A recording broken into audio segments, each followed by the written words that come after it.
आज की वीडियो में हमने फिर एक बार बहुत महत्वपूर्ण विषय इसमें लिया है और हमारे विषय जो हैं वो वही हैं कि जो साधना जगत से संबंधित है, क्योंकि जो साधक वर्ग हैं उन्हीं के लिए ये हमारा वीडियो सबसे ज़्यादा जो है फ़ायदेमंद रहेगा। इसी उद्देश्य से इसको बनाया जाता है। बाकी आम जनमानस भी इसको सुन के कम से कम किसी नए बवाल में फंसने से बच सकते हैं। तो उसी क्रम में हमने ये विषय जो चुना हुआ है कि गलत साधना अगर कोई कर लेता, क्योंकि जब हमारे पास आजकल एक तो ये यूट्यूब का दौर चल रहा है। पहले ये समस्या इतनी नहीं थी, क्योंकि पहले लोग क्या करते थे, ये 2003-4 में जब से मोबाइल आया है तब से थोड़ा चलन इसका बढ़ा, लेकिन इसका ज़्यादा चलन बढ़ा जब से जो है यूट्यूब, व्हाट्सअप और ये सारी सुविधाएं आ गई, फेसबुक वगैरह।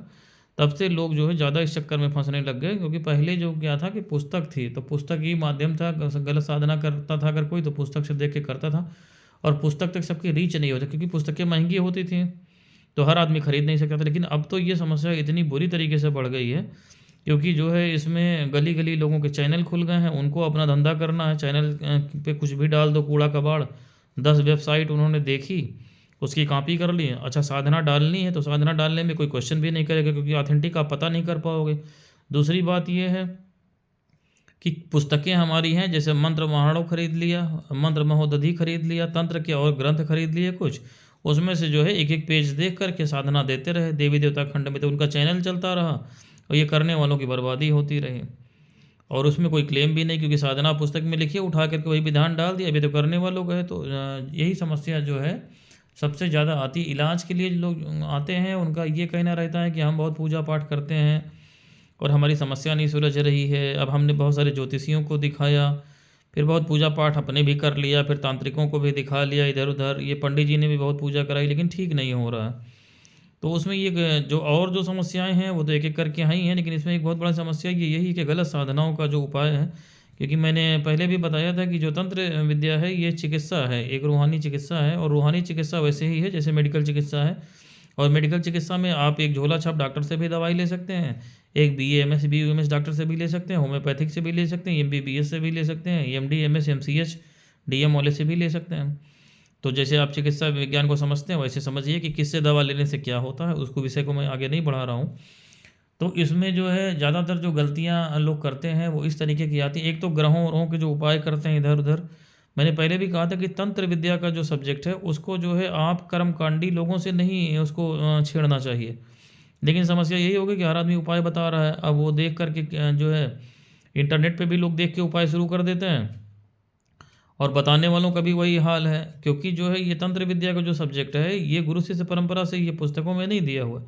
तो ये ग्रहों की समस्या भी यही है। अच्छा, हम लोग जो है जो उपाय बताते हैं वो जब आप कर्मकांडी ब्राह्मण को पकड़ोगे उसको करने के लिए, तो आपको फायदा होगा। अब हमने आपको बता दिया कि ये फला ग्रह खरा, मंगल का 40,000 जप कराना है, तो मंगल का 40,000 हम जप नहीं करेंगे आपके लिए, या तो आप अपने करो या हम फिर ब्राह्मणों को आपको बता देंगे कि आप ब्राह्मणों से करो। वहाँ ब्राह्मणों की उपयोगिता है, वो 40,000 जप आपका करेंगे, 2 ब्राह्मण 4 ब्राह्मण मिल गए, फिर हमारे बताए विधान के अनुसार आपका हवन करवा देंगे, आप उनको उनकी दक्षिणा दे दीजिए, हमको उसमें ठंडी नहीं चाहिए। तो इस तरीके से ही हमारी व्यवस्था चली आ रही थी प्राचीन काल से, कि तांत्रिक का काम जो है जैसे डॉक्टर और मेडिकल स्टोर वाला है वही संबंध है। आप समझ लीजिए कि तांत्रिकों का, कर्मकांडी ब्राह्मणों का, कि डॉक्टर ने पर्चा लिखा, दवा आपको मेडिकल स्टोर में मिलेगी। तो ऐसे हमने बहुत सारे उपाय बताए, वो आपको जो है जो कर्मकांडी ब्राह्मण है वो कराएंगे। हम लोग के संपर्क में कितने सारे, हम अपनी वीडियो डालते हैं हवन की, देखो 10 ब्राह्मण बैठते हैं, तो वो हमारे नौकर थोड़ी ना है। वो 1 घंटा बैठने का, 1.5 घंटा बैठने का 500 रुपया चार्ज करते हैं, लेकिन वो आहुति डालेंगे। अब 1 लाख मंत्र का जब कर लिया तो पूरी आहुति अगर हम डालने लग गए तो फिर कितने दिन में यह हवन खत्म होगा, तो बाकी साधना रुक जाएगी। तो ये उसका विज्ञान है। तो इतनी सबकी अपनी अपनी उपयोगिता है, लेकिन जब एक चीज़ दूसरे में घुसने लगती है, अब वो कर्मकांडी ब्राह्मणों से ही आपने उपाय पूछ लिया कि वो बगलामुखी बताने लग गए आपको करने के लिए। तांत्रिक में अगर उनसे आप पूछ के कोई काम करोगे तो फंसोगे।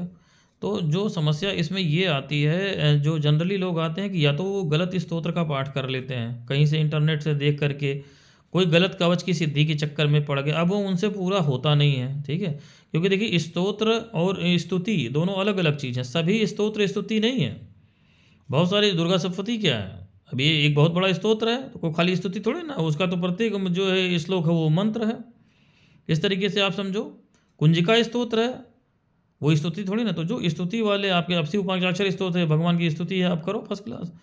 तो जो स्तुति वाले हैं उसमें तो कोई खतरा नहीं है। अब उसमें अच्छा यही समस्या लोग समझते नहीं है, जैसे पैरासीटामॉल आपने खा लिया उतना नुकसान नहीं किया, एंजाइम कोई पी गए नुकसान नहीं किया, मल्टीविटामिन 1 महीना 2 महीना खा के नुकसान नहीं किया। लेकिन अगर एक ही दिन कैंसर की दवा गलती से खा ली या कोई हाई डोज एंटीबायोटिक खा ली तो क्या होगा, मरने लग जाओगे। वही हाल इसमें होता है पूजा पाठ में। तो जब तक स्तुति वगैरह आप करते रहे तो आप धीरे धीरे धीरे जो है उसमें कोई नुकसान नहीं। लेकिन अगर स्तोत्र कोई ऐसे पकड़ लिया, कोई सहस्रनाम पकड़ लिया, अब शमशान काली का सहस्रनाम कोई पढ़ने लग जाए या भगवान शिव का कोई जो है रुद्र रूप का कोई पढ़ने लग जाए बिना किसी से पूछे, नियम कानून पता नहीं है, तो स्तोत्र भी आपको नुकसान कर जाएंगे। तो समस्या जो ज़्यादातर आती है वो या तो कवच की सिद्धि में गड़बड़ा गए, स्तोत्र गलत कर लिया पूरी तरीके से, या दुर्गा सप्तशती का तो बहुत ही ज़्यादा केस आता है कि पूछ पाछ करके या तो पंडितों से करा लिया या उसका संपुट करा लिया या खुद से कर लिए। और उसके बाद आता है मंत्र का कि मंत्र गलत कर लिया, मंत्र को या तो बीच में छोड़ दिया। अब समस्या ये आती है कि मंत्र कहीं से या तो इंटरनेट से उठाया शुरू करा तो वहाँ तो बर्बादी तय है ही है, और नहीं तो अब मंत्र विज्ञान पे मैं एक वीडियो बनाने वाला हूँ तो आपके समझ में आएगा कि मंत्र को मना क्यों किया जाता है, क्या समस्या। जितना जो आप जानते हो मंत्र के बारे में, मंत्र से ये होता है वो आता है, ये बखान जो देखते हो ऐसा कुछ नहीं। जब आप वीडियो देखोगे तो आपको समझ में आएगा कि मंत्र में मना क्यों किया जाता है, मंत्र क्या होता क्या है, मंत्र काम कैसे करता है, समझ गए। क्योंकि मैंने पहले भी कहा था एक वीडियो में, एक शॉर्ट्स में बताया था कि तंत्र के जो है ये अंग है मंत्र और यंत्र, तो इनका इंडिविजुअल ऐसे इधर उधर प्रयोग नहीं करना चाहिए। तो ये समस्या आती है कि लोग मंत्र या तो शुरू करें तो अपने मन से कर लिया, वो समस्या हो गई, या जो है मंत्र कहीं गुरु से ही लिया उसको आधे में छोड़ दिया। गुरु ने बताया कि भाई 1 लाख करना है, ये इसका विधान है, अब आधे में गए नहीं, क्योंकि उन्होंने जो है अपनी पूरी बात तो गुरु को बताई नहीं, और या तो फिर गुरु की गलती है उसमें, उस तरीके का गुरु नहीं जिसने उसका डिटेल एनालिसिस करा। अब किसी आदमी के ऊपर दुनिया भर के भूत प्रेत और तंत्र विद्या पहले से, आपको ऐसी साधना करने को उसको दे दोगे कि उसको जो है इन चीज़ों के ऊपर प्रभाव पड़ेगा तो उस साधना को कभी पूरा ही नहीं होने देंगे, उसको खंडित कर देंगे पूरी तरीके से।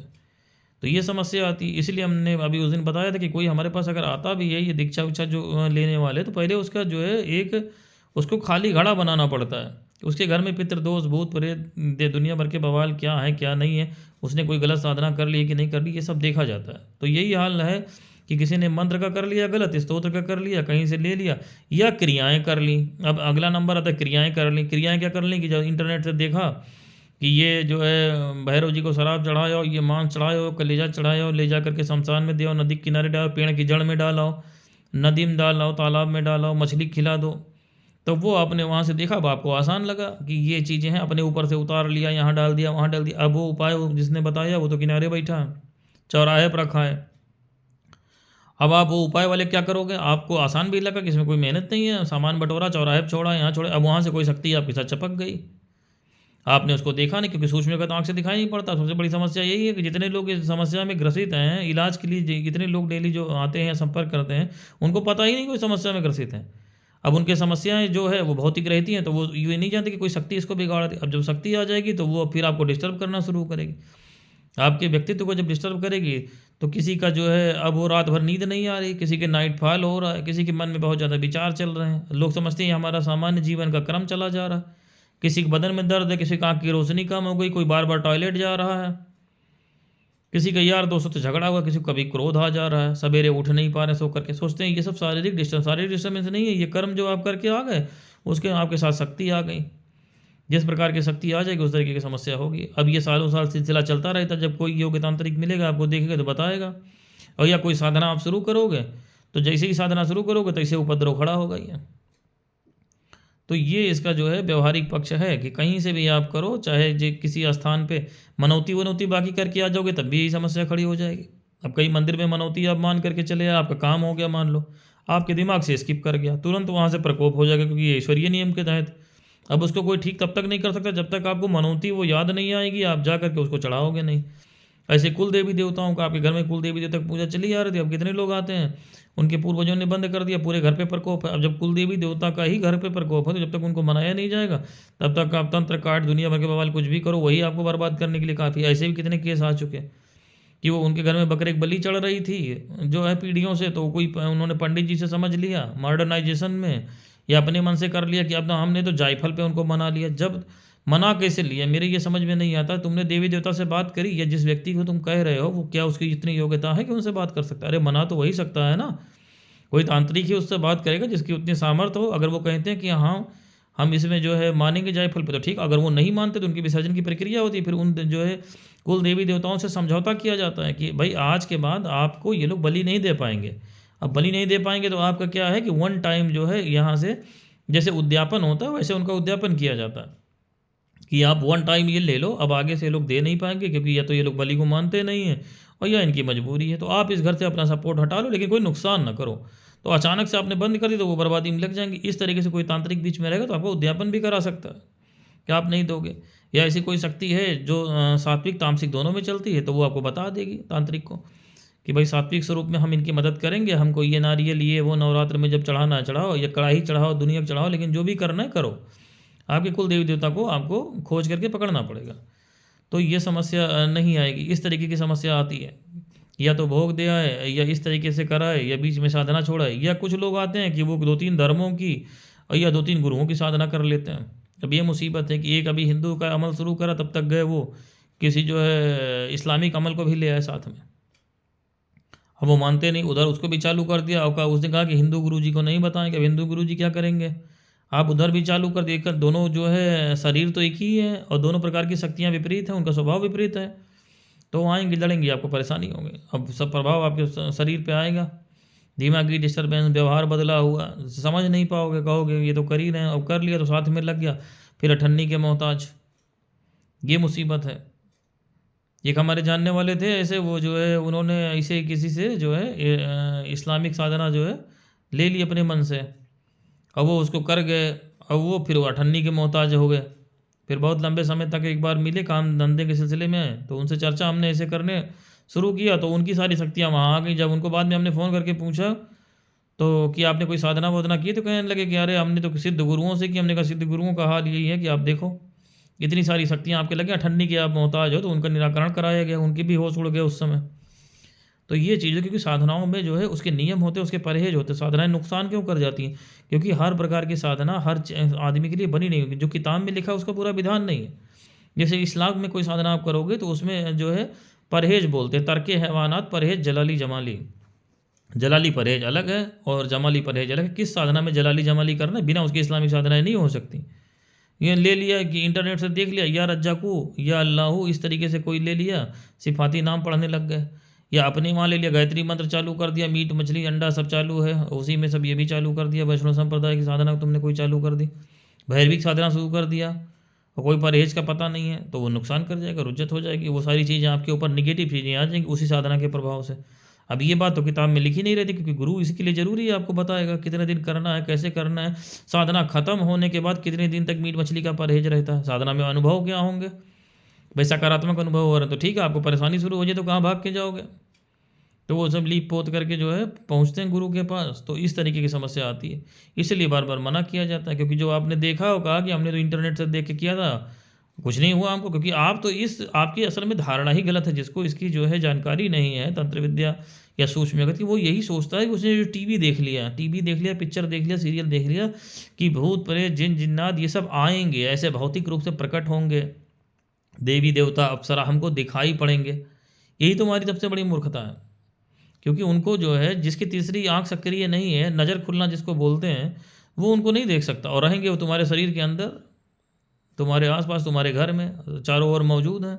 यही समस्या होती है, सोचते हो कि दिखाई पड़ेंगे, सपने में दिखाई पड़ेंगे, आँख के सामने आएंगे, बगल में बैठेंगे, क्योंकि यही बचपन से सीखा है। यहीं से समस्या खड़ी हो जाती है। सबको थोड़े ना दिखाई पड़ेंगे, हामिल को दिखाई पड़ने की विद्या तो बहुत लंबी चौड़ी हो, तो बहुत बाद में दिखाई पड़ते हैं। बर्बाद करके सब कुछ खत्म हो जाएगा तब भी नहीं दिखेंगे, पीढ़ी तबाह हो जाएगी तो नहीं दिखेंगे। सूक्ष्म जगत की शक्तियों को देखने के लिए उनकी अपनी साधनाएं हैं, उनके जो है आवाज़ सुनने के लिए, उनसे बात करने के लिए अपनी साधना। उसमें मैंने एक तीसरी आँख पे वीडियो बनाया था, जो लोग इसको समझना चाहें विषय को देख सकते हैं। तो बर्बादी का सबसे कारण जो है बड़ा यही है कि आपको दिखाई नहीं पड़ता आँख से, तो आप सोचते हो कि वो शक्तियाँ कहाँ हैं, कहाँ हम तो जैसे थे वैसे थे, हमारे साथ लगी नहीं है, इसलिए समाधान नहीं हो पाता। अब जो कोई आता है उसको बताओ कि भैया आपकी इतनी इतनी परेशानी चल रही है, कोई गलत साधना तो नहीं कर ली थी, तब उनके होश उड़ते हैं कि क्या हो रहा, अब रात में ऐसे हो रहा, दिन में ऐसे हो रहा, ये हो रहा, वो हो रहा, लेकिन तब 3-4 साल उनके बर्बाद हो चुके होते हैं। तो इस तरीके की साधनाओं के लिए अगर आपके जीवन में, मेरे इस वीडियो को बनाने का उद्देश्य ये है कि जो लोग इस तरीके की समस्याओं से ग्रसित हैं कि कोई भी साधना उन्होंने बिना गुरु के कर ली है तो और परेशान चल रहे हैं उसके बाद से, या मन में बहुत ज़्यादा विचार आते हैं, या कहीं ना कोई डिस्टर्बेंस है, तो आप किसी योग्य तांत्रिक से, मैं कहता हूँ आपको कोई नहीं मिल रहा है, अपना नाम, अपनी माँ का नाम और सिटी ऑफ रेजिडेंस आप हमारे वहाँ जो है इसमें कमेंट बॉक्स में व्हाट्सअप नंबर भेज दीजिए, हम आपको बता देंगे। इतना हम आपके कर सकते हैं, फ्री ऑफ कास्ट ये सेवा है आपके लिए कि कम से कम आप ये जानो दो कि आप कहाँ फंसे हुए हो, फिर उसका समाधान करना न करना आपके ऊपर है। क्योंकि ये अगर सीढ़ी पार नहीं हुई तो आपके जीवन पूरा बर्बाद हो जाएगा। भाई पूजा पाठ, साधना, आराधना ये तो छोड़ो, आपका एक सामान्य मनुष्य का जीवन नहीं रह जाएगा। और जिस स्तर की गलत, किसी ने जो है मान लीजिए कामदेव की गलत साधना कर ली, या जो है यक्षिणी कर ली, अप्सरा की, आपकी पत्नी दूर हो जाएगी, शादी नहीं होगी, हो सकता है आप ऐसे जीवन भर रह जाओ, क्योंकि स्त्री को नज़दीक आने नहीं देगी आपकी। आप अपने गलत साधना कर ली तो कोई स्त्री आपके साथ जुड़ेगी ही नहीं। या धन में कोई इसे गलती, अब स्वर्णाकर्षण भैरव गलती कर लिया तो एक अठन्नी के मोहताज हो जाओगे। या लक्ष्मी जी की कोई गलत साधना कर ली, तो इनका निराकरण जो है आपके भौतिक जगत में जिंदा रहने के लिए ही जरूरी है। कोई ये जरूरी नहीं है कि आप साधना आराधना करोगे तभी इसका समाधान करोगे। तो इसलिए ये सुविधा हम अपनी तरफ से दे रहे हैं उन तमाम लोगों के लिए कि जो लोग संपर्क करते हैं वो फिर वो कहते हैं, किसी जो है हमारे ये चैनल देखने वाले जो है हमारे साधक हैं, उन्होंने ही आज ये कहा एक बात में रेफरेंस में हमसे कि ऐसे बहुत लोग फंसे हुए हैं, क्योंकि उनका ऐसे मामला हमने देखा। तो मेरे ये जो है दिमाग में आया कि हाँ, इस बात को जो है इस पर वीडियो बना करके भाई लोगों तक पहुंचाना चाहिए कि आप पहले ये चेक तो कराओ कि फंसे हो कि नहीं फंसे हो, फिर उपाय तो आप ही को करना है। इसमें गुरु जी उपाय नहीं करेंगे, हम भी क्या करेंगे, आपको उपाय बता सकते हैं, उसकी साधना नहीं कर पाओगे तो उसमें जो व्यवधान आएगा उसको हम दूर कर सकते हैं, आपकी मदद कर सकते हैं, इतना कर सकते हैं। लेकिन साधनाएं अगर आपने गलत करी हैं तो गुरु जी के करने से, यानी मेरे करने से आपका जो है समाधान नहीं हो पाएगा, उसमें साधना आपको ही करनी पड़ेगी। हम बता सकते हैं, आपकी मदद कर सकते हैं, उसका व्यवधान दूर कर सकते हैं, समझ गए। इसमें कोई जो है आपकी मदद नहीं कर सकता। काट पीट तंत्र मंत्र किया कराया ये हम काट सकते हैं, उसका जो शुल्क है आप दे सकते हो, लेकिन इसमें तो आप ही को कूदना पड़ेगा, क्योंकि बिगाड़ा आपने है तो बनाएगा कौन। अब इसमें अलग अलग प्रक्रियाएं हैं कि कुछ जो है जो समस्याएं होती हैं, असल हिंदू विधि में आपने गड़बड़ी करी है, तो जैसे आपने जो है अगर मंत्र का जप गलत कर लिया है या कुछ ऐसी साधना कुछ और उस प्रकार की कर ली पढ़ाई वाली, तो गायत्री मंत्र के जप से हम उसका समाधान कराते हैं। कुछ जो है साधनाओं में समाधान आपको बताते हैं, मतलब करना आप ही को है। कोई बहुत मजबूरी तो आप ब्राह्मण से करा सकते हो। दूसरा तरीका ये है कि कुछ जो है इसमें होता है, जैसे अप्सरा यक्षिणी वगैरह आ गए तो दुर्गा सप्तती के माध्यम से उनकी विसर्जन की प्रक्रिया है, वो बताएंगे, वो आप खुद करो या ब्राह्मण से कराओ। या तीसरा तरीका ये है कि आप कुछ ले दे करके आ गए हो, शमशान वमशान में कोई शक्ति आ गई, तब उसमें हम लोगों को कूदना पड़ेगा, फिर उनका भोग वोग दे करके और उन शक्तियों से बात करके अगर वो मानते हैं तो ठीक, नहीं फिर हम उनको कैद करेंगे। यहाँ आपका धन व्यय होगा, कैद करके उनको पहुंचाएंगे जहाँ उनको जाना है। अगर वो मानते हैं ईश्वरीय आदेश को तो उनको भोग देके विदा कर, नहीं मानेंगे तो पकड़े जाएंगे, पकड़ के जाएंगे, बांधा जाएगा। और ये भी आप ध्यान रखो, हर शक्ति को कैद नहीं किया जा सकता। जो भी तंत्र विद्याएं सूक्ष्मगत के आमिल हैं या इस वीडियो को देख रहे हैं वो समझ लें कि तंत्र विद्या या सूक्ष्मगत में हर शक्ति को मारा काटा नहीं जा सकता, ना सबको कैद किया जा सकता, इसलिए बांधने की विद्या होती है। बड़ी बड़ी जो महाशक्तियाँ हैं उनको बांधा जाता है, और बांधने का मतलब क्या होता है कि रस्सी से नहीं बांधा जाता, वो वचन में बंधे होते हैं, उनको कसम दे दी जाती है, तो वहाँ पे वो बंध जाते हैं। तो बड़ी से बड़ी शक्ति इसमें बांधी जा सकती है। ये तंत्र की बहुत महत्वपूर्ण विद्या है। अगर बांधना नहीं आया तो आपको फिर जीवन में कभी भी तंत्र विद्या सीख नहीं पाओगे ना, आप सफल होगे, मरोगे जरूर।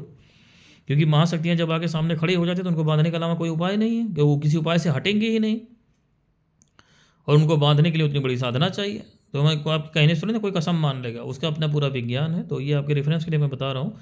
तो एक तो तरीका ये हो गया, कोई साधना आपने बीच में छोड़ दी, उसकी रुजत हो गई है, मान लीजिए रुजत जो है इसमें इस्लामिक साधनाओं में है, आपके ऊपर समझ लीजिए साइड इफेक्ट हो गया, तो फिर उसके प्रायश्चित कर्म है, आपको बता दिए जाएंगे। भाई आप पढ़ो देवी का, और उनके मंदिरों मंदिरों में चढ़ावा जो है, कहीं कुल देवी देवता का डिस्टर्बेंस है तो उनसे बात करके आपका समाधान बता दिया जाएगा। कहीं आपका मनौती बाकी है तो बता दिया जाएगा सोच करके कि भाई ये है कहाँ से चीज़ आ रही है, आप अपना देवी देवता याद करो, ले जाके आप चढ़ाओ तो उसका समाधान हो जाएगा। ये इस तरीके से कि इस्लामिक साधनाओं में आपने कर लिया गलती, तो उनका जो बुजुर्गों का है उनके सदका फातिहा दे के दरगाह मजार से उसमें कराया जाएगा। फिर जितना आपने पढ़ा है उतना ही दुरूद शरीफ आपको बता दिया जाएगा, ये पढ़ो। ये इस्लामिक साधनाओं का समाधान हो गया। और भी बहुत सारे तरीक़ेकार हैं, अब वो केस टू केस बेसिस पे सब कुछ तो मैं वीडियो में कवर नहीं कर सकता हूँ। इन जनरल आपको बता रहा हूँ कि चाहे हिंदू आमिल हो, चाहे मुस्लिम हो, चाहे दुनिया किसी धर्म का हो, अगर उसने कुछ भी ऐसा कर लिया है और उसको ऐसा लगता है कि जब मैं साधक नहीं था, कोई साधना वधना नहीं की थी, जैसे मैं हाई स्कूल इंटर पास करके निकला था, बड़ा ठीक जीवन चल रहा था, जब से इस सब में आया तब से परेशान हूँ, काम बनने के बजाय बिगड़ रहे हैं। और अगर काम बन भी रहे तो मान लीजिए एक फील्ड में बन रहे दूसरे में बिगड़ रहे। मान लीजिए पैसा है तो स्त्री सुख नहीं है, स्त्री सुख है तो पैसा नहीं है, नहीं तो दिमागी डिस्टर्बेंस है, नहीं तो बीमारी है, नहीं तो मन में विचार बहुत सारे चलते हैं, उतने ही चलते हैं जितना आम आदमी को जो है विचार उठते हैं, उससे ज़्यादा विचार उठते हैं। ये सब समस्याओं से अगर आप ग्रसित हो तो एक बार ज़रूर आपका जो है इसमें जो है इस्तिखारा या डायग्नोसिस जिसको बोलते हैं, स्पिरिचुअल डायग्नोसिस, वो कराना चाहिए। अगर आपको कोई योग तांत्रिक मिल जाए तो आप उसको करा के समझे, नहीं मिलता है तो हमारे वहाँ से ये सेवा आपके लिए फ्री है। तो मैं समझता हूँ ये इस विषय पर इतनी जानकारी आपको पर्याप्त है। बाकी कुछ पूछना हो तो आप कमेंट में पूछ सकते हैं। हरिओम।